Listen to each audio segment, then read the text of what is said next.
മരണത്തെപ്പോലും പേടിക്കാതെ ജീവിച്ചൊരു പെണ്ണിനെ, ജീവിതത്തിൽ ആസക്തിയുള്ള ജീവിക്കണമെന്ന് ആസക്തിയുള്ളൊരു അനാഥ പെണ്ണിനെ, അല്ലെങ്കിൽ ഒരു അനാഥ ജീവനെ എന്തിനിങ്ങനെ നശിപ്പിച്ചു? 5-6 വർഷം അവൾക്ക് സ്വപ്നങ്ങളൊക്കെ കൊടുത്തിട്ട് നശിപ്പിച്ചു എന്ന് പറഞ്ഞ് ഞാനിങ്ങനെ ആലോചിച്ചു.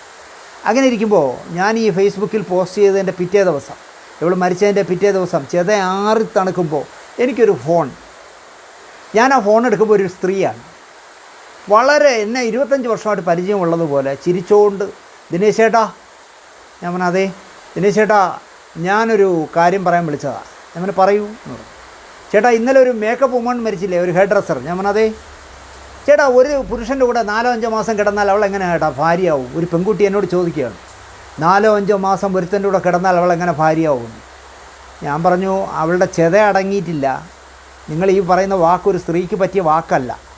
നിങ്ങളുടെ ഇനി ഞാൻ സംസാരിക്കണമെങ്കിൽ നിങ്ങൾ ആരാണെന്ന് പറയും, അത് കഴിഞ്ഞ് സംസാരിക്കാം.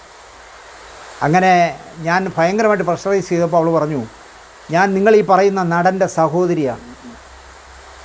ഞാൻ ബെല്ലും ബ്രേക്കും ഒക്കെ പോയൊരവസ്ഥയിലായി. ഞാൻ അവൾക്കൊരു ക്ലാസ് എടുത്തു, മനോഹരമായൊരു ക്ലാസ് എടുത്തു.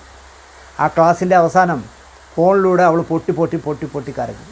ഞാൻ പറഞ്ഞു നീ കരയണ്ട, ഒരു പരിചിതമല്ലാത്ത ഒരു പുരുഷനോട് ഫോണിൽ വിളിച്ചിട്ട് ഒരു അനാഥ പെണ്ണ് മരിച്ചതിൻ്റെ വിവരം അറിഞ്ഞിട്ട് വിളിച്ചിട്ട് 4-5 മാസം ഒരുത്തൻ്റെ കിടന്നാൽ ഭാര്യയാവുമോ എന്ന് ഇനി മേലിൽ വേറൊരാളിനോട് ചോദിക്കരുത്.